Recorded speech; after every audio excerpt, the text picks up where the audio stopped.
at the start of chapter 30, there was definitely a lot of people talking about what Fred and George did. They did also mention that they had now had a shop for their jokes in Diagon Alley as well when they sped off, and they also did tell Peeves to um, give him hell. So a lot of other students also followed suit and made things very hard for Umbridge and Filch. They were doing a lot of pranks around the school and making things difficult for them as the days went on.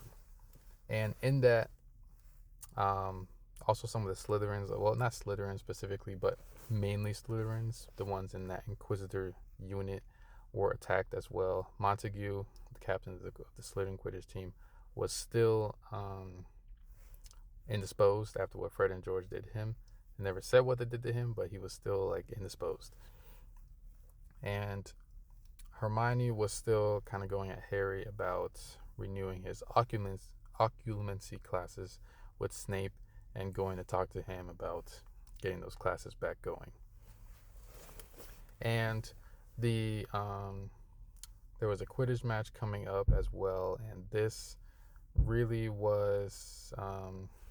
I mean, obviously Gryffindor was not doing too well, but they only lost one game so far, and Slytherin was had lost the game as well. So they needed to win. And Slytherin needed to win the next game, and also Gryffindor needed to win.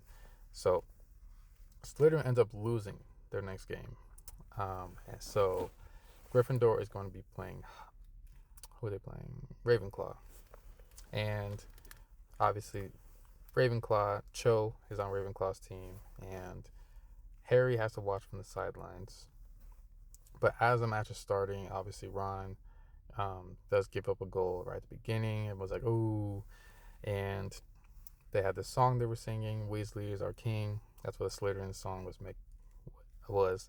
So they're singing that just to get Ron off his nerves, because Ron does not do well when he's lost his confidence. When he does have his confidence, he does pretty good.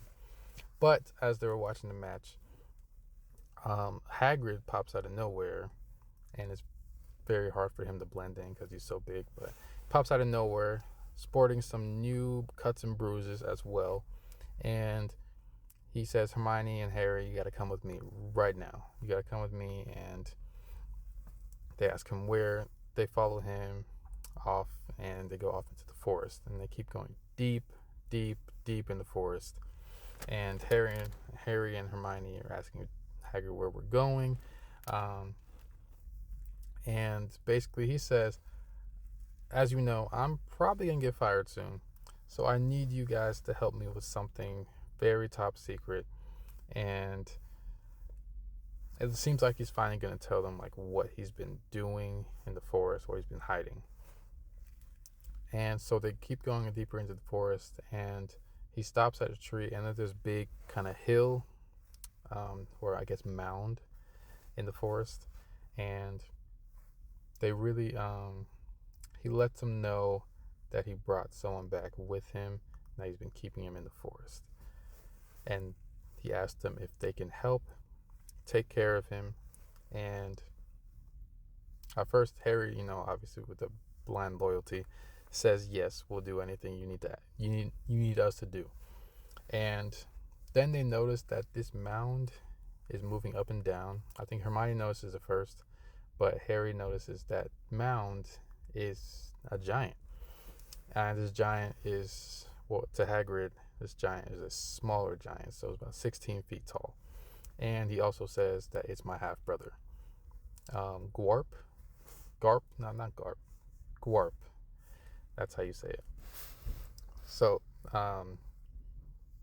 he just says, I just need you guys to watch him for me, and also try to teach him English, and just make sure he doesn't really destroy anything, because he's huge and seems like he's very young. But the other giants back in, I won't say giant land, but in the mountains, were bullying him because he was smaller than the rest. He was like a runt.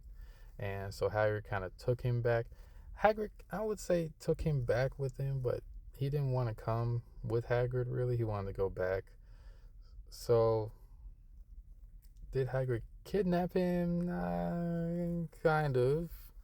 He has him also like tied up in the forest, tied to some trees, so he doesn't really escape. Because I assume he's gonna go back or try to go back if he does get out. So Hagrid really wants to take care of him since they're related. Same mom, different dads. And so they meet him. He wakes up and they meet him real quick. So then they realize he's the one that's been giving Hagrid all these injuries because Hagrid's been trying to take care of him. And as they come back out of the forest, after they leave him there, they are met up with some centaurs. These centaurs obviously have beef with Hagrid because he stopped them from killing Firenze earlier and kind of saved his life. So, but he stepped in, so now the centaurs gave him a warning: we don't want to see you in this forest anymore, or we're gonna have some problems. But since he has Harry and Hermione, they're not gonna attack him. So they kind of go back and forth about now Firenze is be banished from their herd because he decided to help Dumbledore. He's in servitude to Dumbledore, which is not the case. But on the human side, it looks like that. It looks different than it does on the Centaur side because they have different ways. And so they push Hagrid away from them as they're going back and forth. And as they come back out, Hagrid says, "Thank you for helping me." And they really kind of wish they didn't say yes, but this only will happen if Umbridge does fire Hagrid, which he hasn't yet, but he's in probation still. As they get back closer to the match, they see that it's ended, but the song that is being sung, "Weasley's Our King," is being sung by the Gryffindors. And then they see Ron, he has the trophy, so Gryffindor did win the Quidditch Cup, and Ron had a really good game. But they will wait to tell Ron the news of this giant they're going to be taking care of later.